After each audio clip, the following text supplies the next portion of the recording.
Chers amis, j'aimerais vous souhaiter une très chaleureuse bienvenue pour le culte que nous allons vivre ensemble ce matin. Comme d'habitude, on s'est rassemblés pour venir célébrer notre Seigneur, nous souvenir ce qu'il a accompli pour nous, nous réjouir dans sa présence et puis aussi partager un moment de communion fraternelle. Tout cela fait partie du culte que nous avons le privilège de pouvoir vivre et célébrer ensemble. Alors j'aimerais vous inviter à vous mettre debout, puis on va invoquer le nom du Seigneur. Seigneur, nous bénissons ton nom, nous avons ce grand privilège d'une part de te connaître, ce qui est le plus grand privilège, et d'autre part de pouvoir nous rassembler librement pour venir te célébrer, pour venir célébrer ton nom, pour venir nous souvenir de tout ce que tu as accompli pour nous réjouir dans ta présence, parce que ce que tu attends de ton peuple, c'est qu'il se réjouisse dans ta présence. Tu nous dis au travers de ta parole, réjouissez-vous toujours, je le répète, réjouissez-vous toujours dans le Seigneur, et au travers de notre louange, de notre prière, de l'écoute de ta parole, ce que nous désirons, c'est trouver notre joie en toi, parce que c'est vrai que c'est toi qui es la source de notre bonheur, la source de notre joie en tout temps. Quand bien même parfois des épreuves se présentent sur notre route, nous pouvons regarder à toi et savoir que tu es le souverain qui tient tout dans ta main. Que tu sois glorifié, que tu sois élevé au milieu de nous. Amen. Alors j'aimerais laisser maintenant Rosalie et les personnes qui sont avec elle pour nous conduire dans un moment de louange. Voilà, bonjour, je voudrais juste partager avec vous, je ne sais pas si on peut dire que c'est mon verset préféré, mais parce que je ne sais pas si on a le droit d'en avoir un, je ne sais même pas si ce serait celui-là, mais c'est un verset qui me suit vraiment partout, très très très souvent, et c'est dans Romains 11, le dernier verset qui dit « C'est de lui, par lui et pour lui que sont toutes choses. À lui la gloire dans tous les siècles. Amen. » Et c'est tellement merveilleux de savoir que c'est par lui, c'est pour lui, c'est de lui. On peut s'atteler, transpirer, mais au final, c'est quand même de lui, pour lui, par lui. Et à lui la gloire. Et je vais vous lire les 3 versets d'avant et les 3 suivants qui disent « Quelle profondeur ont la richesse, la sagesse et la connaissance de Dieu, que ses jugements sont insondables et ses voies impénétrables. En effet, qui a connu la pensée du Seigneur ou qui a été son conseiller? Qui lui a donné le premier pour être payé en retour? C'est de lui, par lui et pour lui que sont toutes choses. À lui la gloire dans tous les siècles. Amen. Je vous encourage donc, frères et sœurs, par les compassions de Dieu, à offrir votre corps comme un sacrifice vivant, saint, agréable à Dieu. Ce sera de votre part un culte raisonnable. Ne vous conformez pas au monde actuel, mais soyez transformés par le renouvellement de l'intelligence afin de discerner quelle est la volonté de Dieu, ce qui est bon, agréable et parfait. Amen. Alors merci beaucoup à notre équipe de louanges pour les moments dans lesquels ils nous ont conduits. Et j'aimerais accueillir maintenant le prédicateur du jour, qui n'est plus nécessaire de présenter parmi nous, puisqu'il s'agit de Danilo, que j'invite avec beaucoup de plaisir. Merci beaucoup, et à toi la parole. Bonjour. Depuis le début de ce mois, nous sommes engagés dans cette découverte de la première lettre que Pierre a écrite à des chrétiens dispersés dans le nord de la Turquie, dans 5 provinces. Nous avons vu que ces chrétiens étaient probablement venaient du paganisme, n'étaient pas des juifs, et que Pierre les encourageait parce que, comme ils avaient été choisis par Dieu, ça avait fait d'eux, en quelque sorte, des étrangers dans leur peuple. Étant devenus étrangers, ils étaient aussi devenus un peu dérangeants et parfois recevaient de l'hostilité. Mais il les encourage, parce qu'il leur dit qu'ils ont été choisis par Dieu. Non pas à cause de leur qualité, mais parce que Dieu a eu de la joie à les choisir. Et puis, ils sont encouragés à tenir bon dans cette espérance, au travers de l'épreuve, même s'il y a de l'opposition à leur foi. Ils sont encouragés.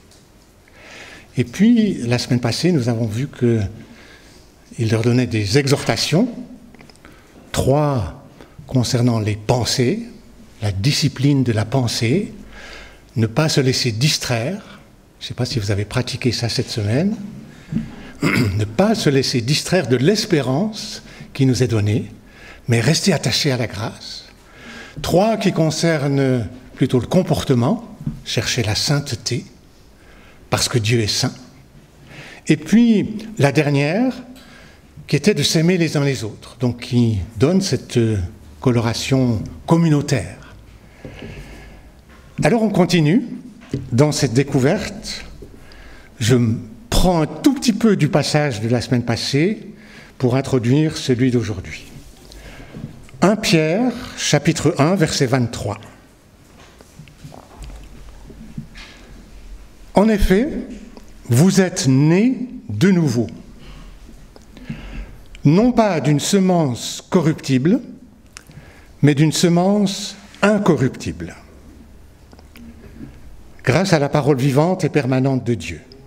Car toute créature est comme l'herbe, et toute sa gloire comme la fleur des champs. L'herbe sèche, et la fleur tombe. Mais la parole du Seigneur demeure, subsiste éternellement. Cette parole est justement celle qui vous a été annoncée par l'Évangile. Et maintenant, au chapitre 2, les 10 premiers versets. Débarrassez-vous donc de toute méchanceté et toute ruse, de l'hypocrisie, l'envie et toute médisance. Et comme des enfants nouveau-nés, désirez le lait pur de la parole. Ainsi, grâce à lui, vous grandirez pour le salut, si du moins vous avez goûté que le Seigneur est bon. Approchez-vous de Christ, la pierre vivante, rejetée par les hommes, mais choisie et précieuse devant Dieu. Et vous-même, en tant que pierre vivante, laissez-vous édifier pour former une maison spirituelle, un groupe de prêtres saints, afin d'offrir des sacrifices spirituels que Dieu peut accepter par Jésus-Christ. En effet, il est dit dans l'Écriture, « Je mets dans Sion une pierre angulaire, choisie, précieuse, celui qui croit en elle n'en aura jamais honte. » Elle est donc précieuse pour vous qui croyez. Quant à ceux qui désobéissent, la pierre rejetée par ceux qui construisaient est devenue la pierre angulaire. Elle est aussi une pierre qui fait obstacle et un rocher propre à faire trébucher. Ils s'y heurtent parce qu'ils désobéissent à la parole. Et c'est à cela qu'ils ont été destinés. Vous, au contraire, vous êtes un peuple choisi, des prêtres royaux, une nation sainte, un peuple racheté, afin de proclamer les louanges de celui qui vous a appelé des ténèbres à sa merveilleuse lumière. Vous qui autrefois n'étiez pas un peuple, vous êtes maintenant le peuple de Dieu. Vous qui n'aviez pas obtenu compassion, vous avez maintenant obtenu compassion.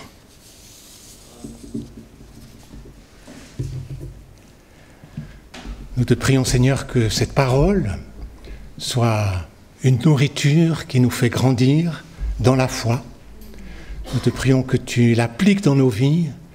Nous te prions que nous puissions la goûter, la mâcher, la garder et en vivre. Seigneur, sois béni d'être au milieu de nous. Conduis-nous dans cette écoute de ta parole. Amen.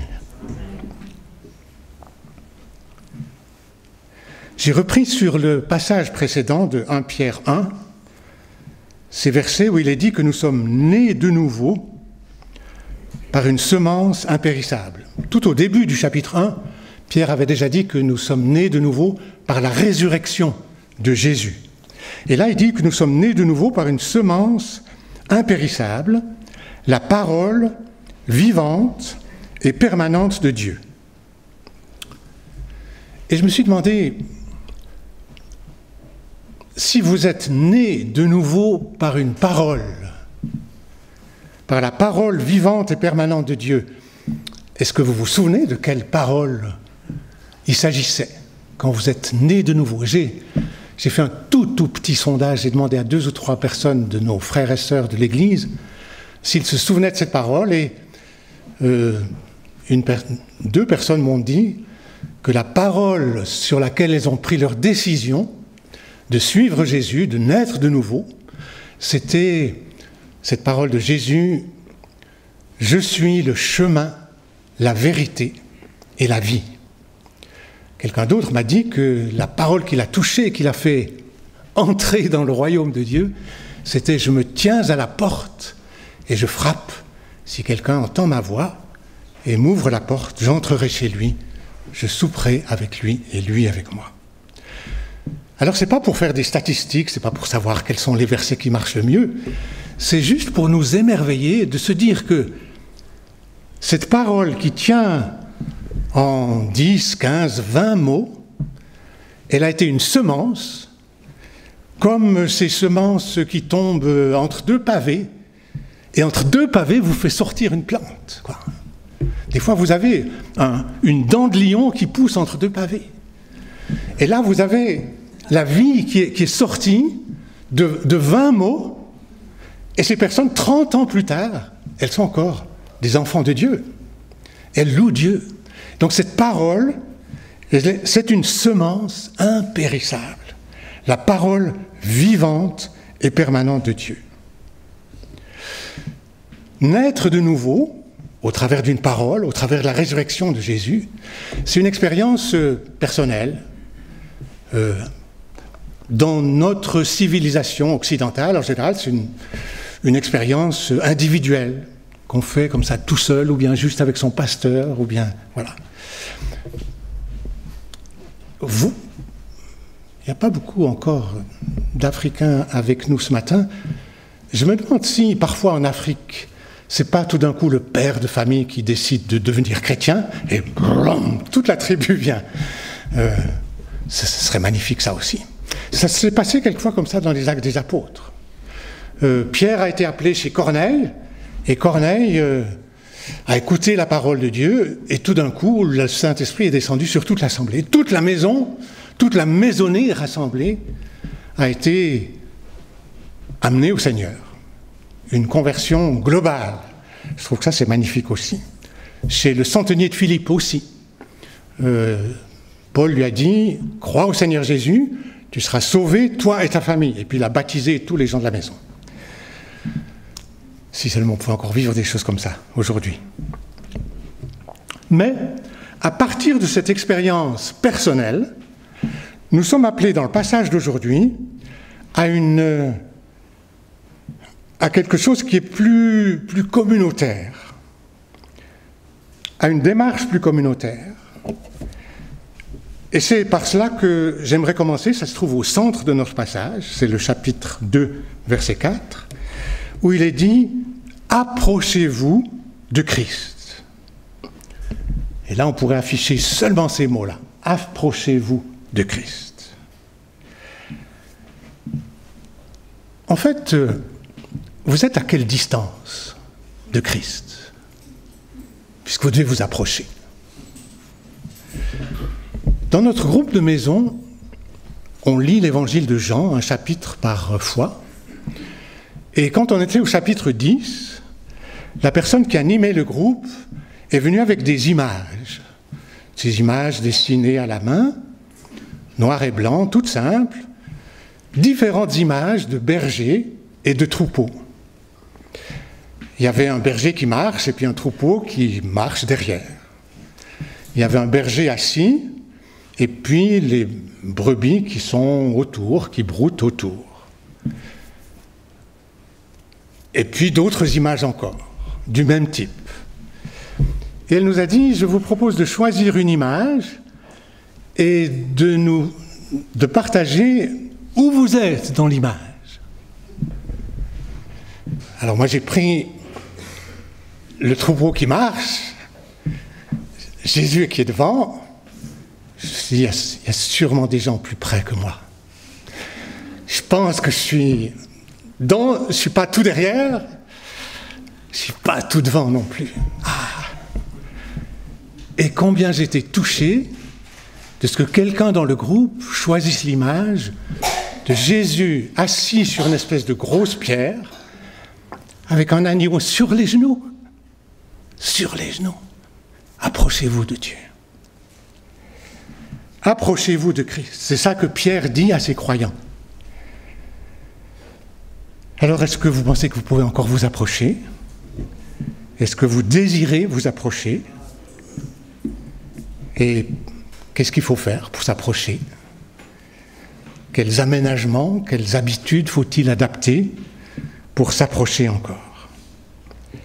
Alors, il est dit de s'approcher de Christ, qui est décrit comme pierre vivante.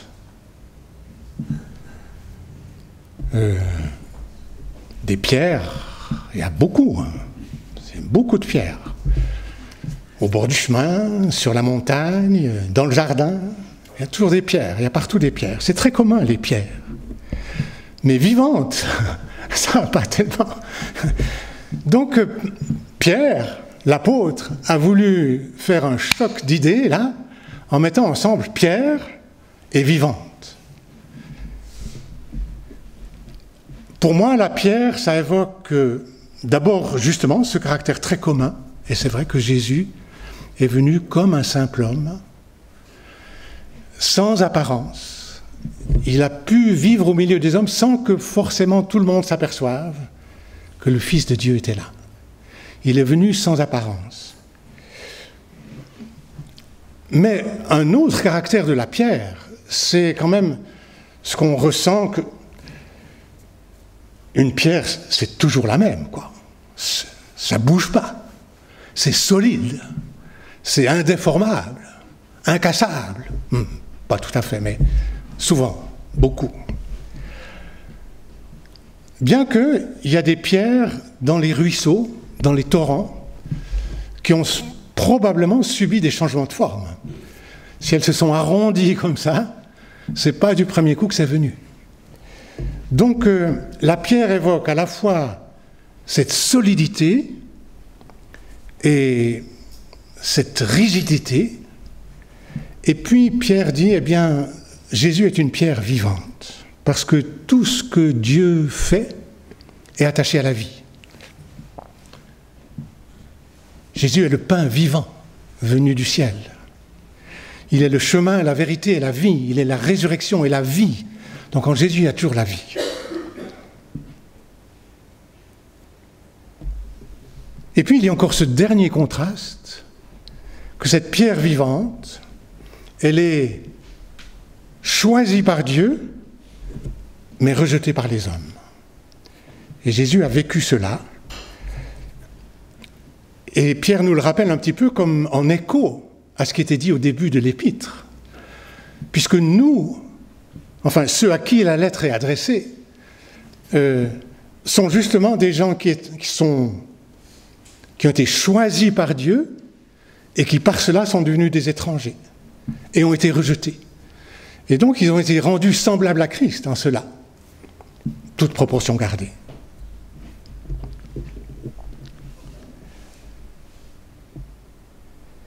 Nous venons d'une expérience personnelle, naître de nouveau.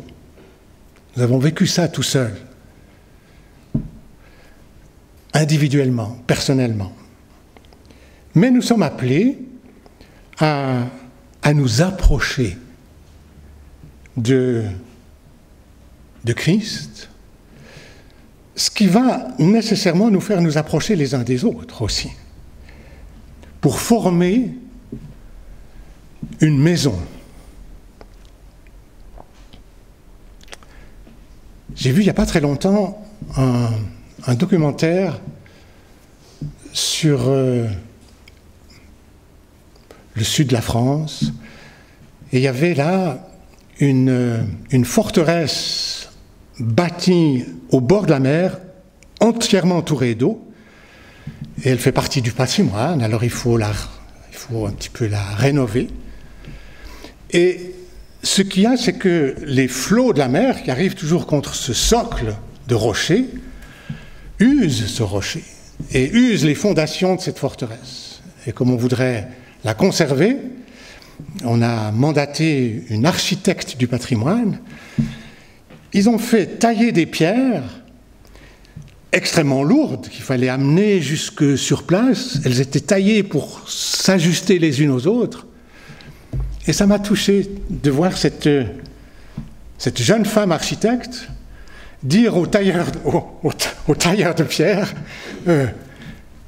mettez-la un peu plus près, parce qu'entre deux, c'est là que l'eau s'infiltre et c'est là que ça s'use. Mettez-la plus près. Et c'est la même chose ici. Approchez-vous de Christ et approchez-vous les uns des autres. Serrez, parce que c'est là que vient l'usure.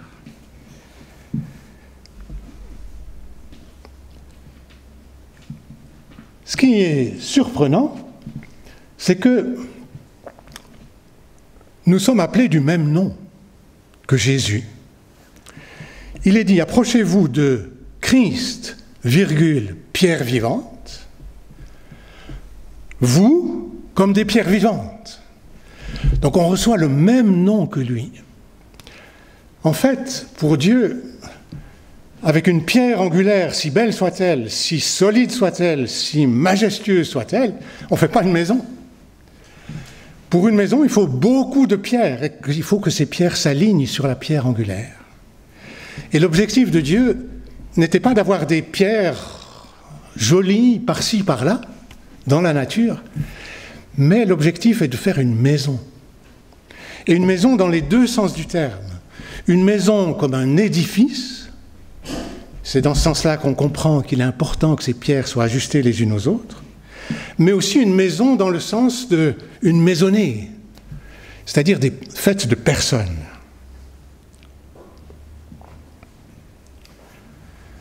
Or, si on pense à la maison, on ne voit plus beaucoup chez nous des maisons faites de pierres où on voit les pierres. Mais quand on en voit, il n'y a pas une pierre au milieu de l'édifice qui se gonfle un peu pour qu'on la voie. Les pierres s'alignent pour que l'édifice ait une belle ligne, pour que l'édifice soit beau, pour que globalement on voit l'intention de l'architecte. Et donc c'est à ça qu'on est appelé. On est appelé à devenir un corps qui, par son ensemble, glorifie Dieu. Par sa beauté, glorifie Dieu. Nous sommes appelés à ressembler à Christ, puisque nous avons le même nom, appelés à former une maison et appelés à apporter des sacrifices spirituels. Alors qu'est-ce que c'est que des sacrifices spirituels ? Jésus a offert le sacrifice qui nous donne le salut. Eh bien, il est dit que ce sont des sacrifices spirituels qui peuvent plaire à Dieu par Jésus-Christ. Et il en a été question tout à l'heure dans l'introduction. L'un de ces sacrifices que la Bible envisage, c'est le sacrifice de nos corps. Offrir nos corps à Dieu comme un sacrifice vivant, saint et agréable à Dieu. Les sacrifices que nous pouvons apporter, ce n'est pas très fréquent dans la Bible. Ça se trouve aussi dans la lettre aux Hébreux, au chapitre 13. Il est dit par Christ, « Offrons donc sans cesse à Dieu un sacrifice de louange, c'est-à-dire le fruit de lèvres qui reconnaissent publiquement lui appartenir.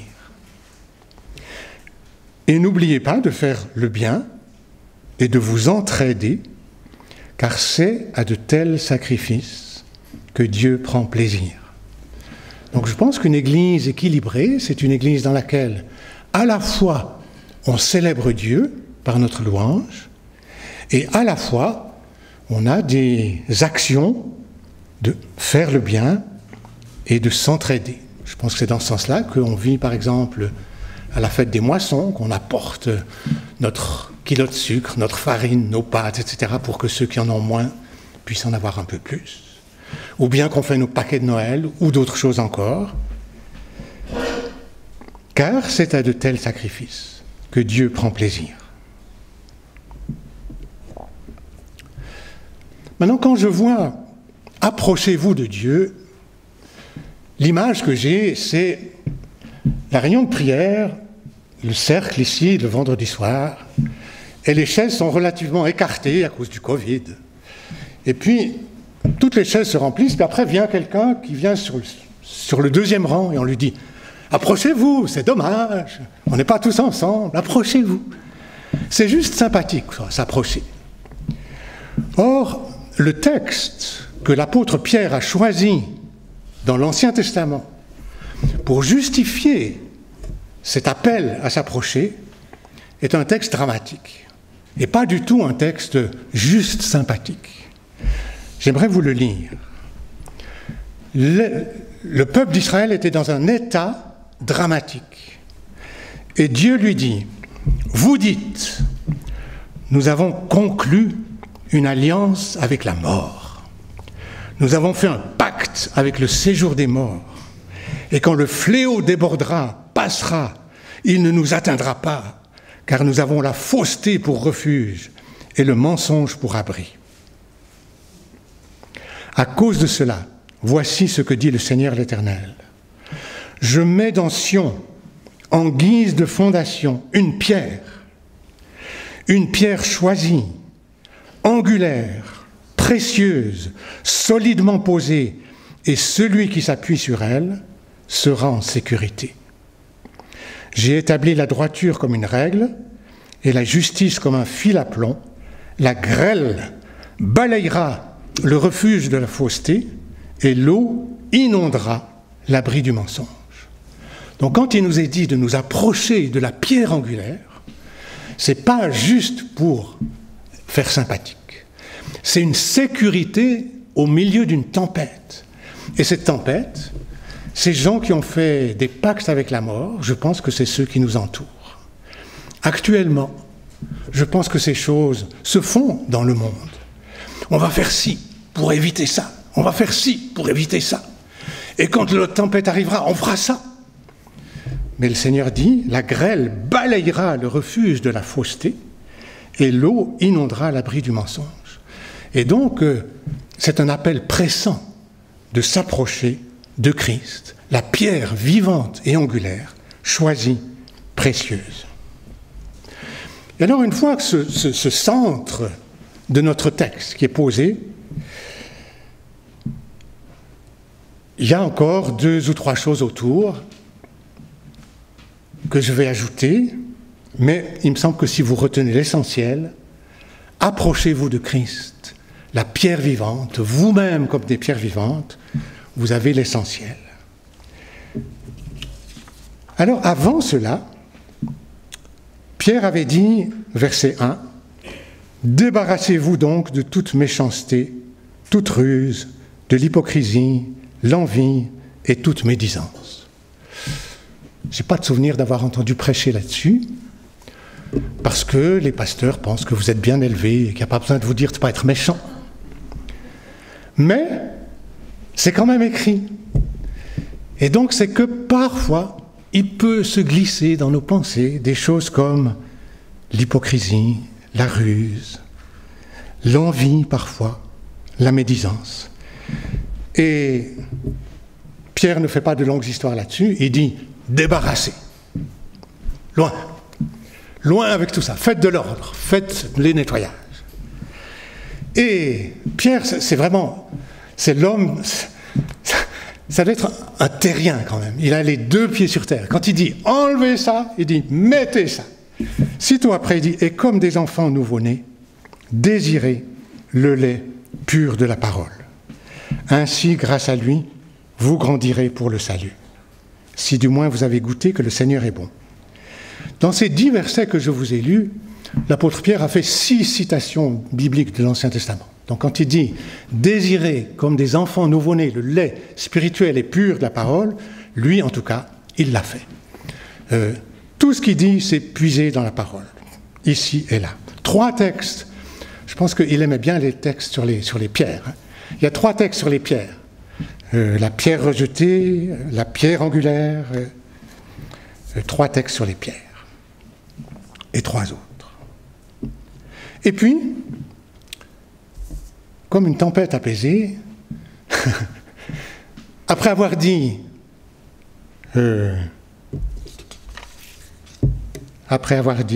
se débarrasser, désirer, s'approcher, se laisser édifier, après ça,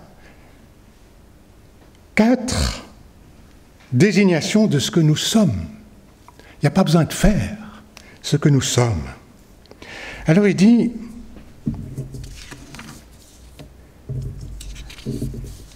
vous, au contraire, vous êtes un peuple choisi,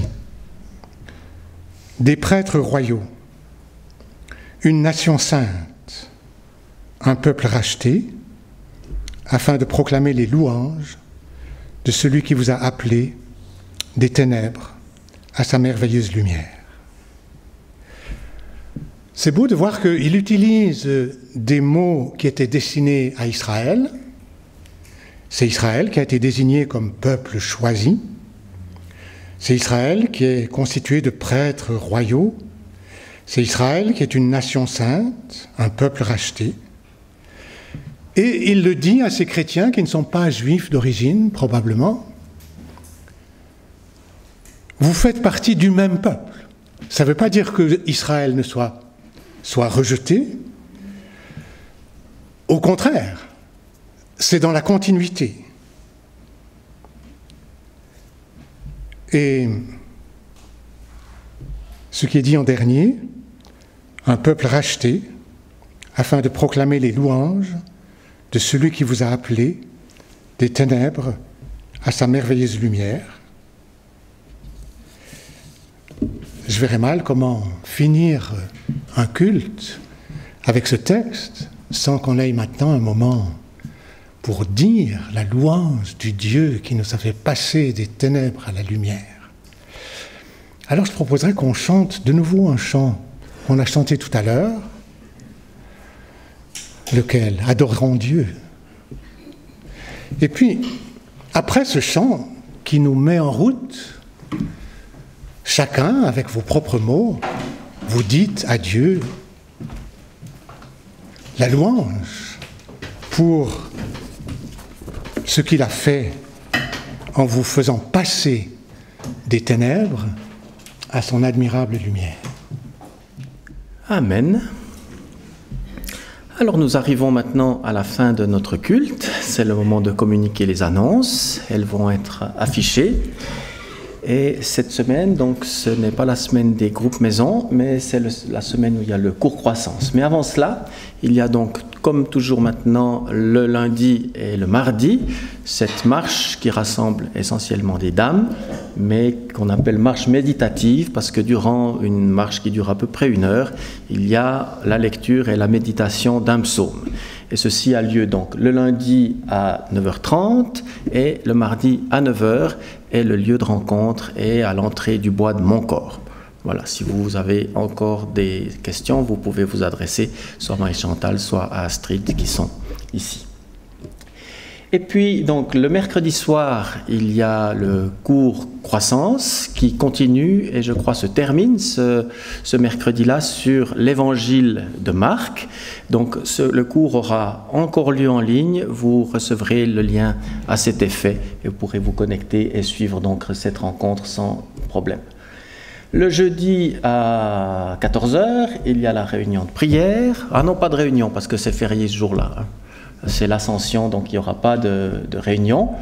Vendredi soir, c'est la soirée feu, donc ça c'est la soirée qui rassemble les messieurs, et ça a lieu chez Christian Vuarneau à partir de 19h. Et puis dimanche prochain, comme aujourd'hui, les 2 cultes à 9h et à 10h30, mais le soir à 18h, il y a la rencontre de prière spécifiquement pour Israël. Alors je demande à notre cher frère Enrico si c'est ici en ligne ou si c'est en ligne. Ok, donc là aussi vous recevrez le lien pour pouvoir rejoindre cette rencontre. Après le culte, il y a bien sûr la possibilité de recevoir la prière derrière les paravents, ici des personnes se tiennent à votre disposition.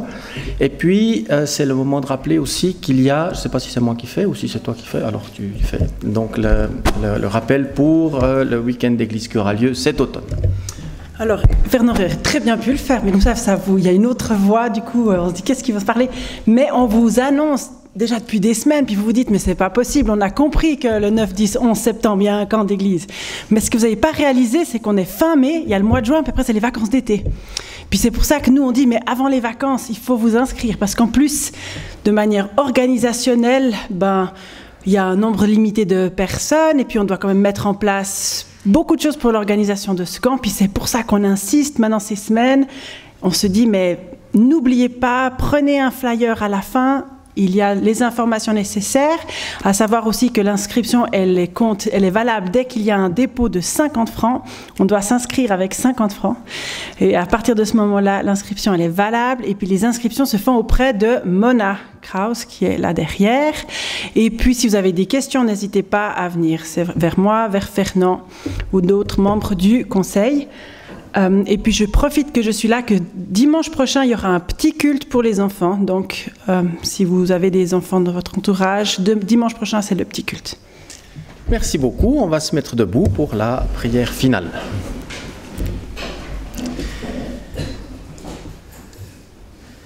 Seigneur, nous te remercions. Nous avons entendu cette parole ce matin qui nous invite à nous approcher les uns des autres, mais en ce moment, nous allons plutôt nous séparer, retourner dans nos lieux de vie respectifs, mais en nous souvenant que nous formons un corps et que nous sommes appelés à nous approcher de toi. Qu'ainsi, nous puissions, dans la semaine qui vient, nous approcher de toi, expérimenter ta présence, ta bénédiction, et que ta paix, ta grâce soient déposées maintenant sur chacune et sur chacun, par Jésus-Christ notre Seigneur. Amen. Je vous souhaite une bonne fin de matinée et à tout bientôt.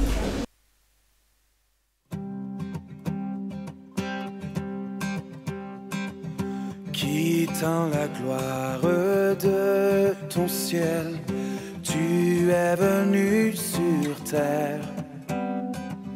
Fils aimé du Dieu éternel, tes bras tu as ouverts. Ta grâce a bouleversé le cours de notre humanité. Nous crions ensemble victoire. Christ est la lumière du monde. Que sa gloire couvre la terre. Puissance infinie qui libère. Son nom est saint, il est saint, il est saint.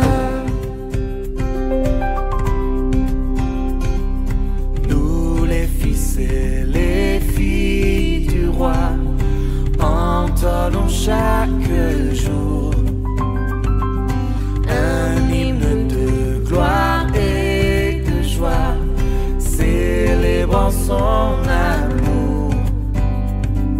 Les nations de la terre s'inclineront devant le Père, chanteront ensemble victoire. Christ est la lumière du monde, que sa gloire couvre la terre. Puissance infinie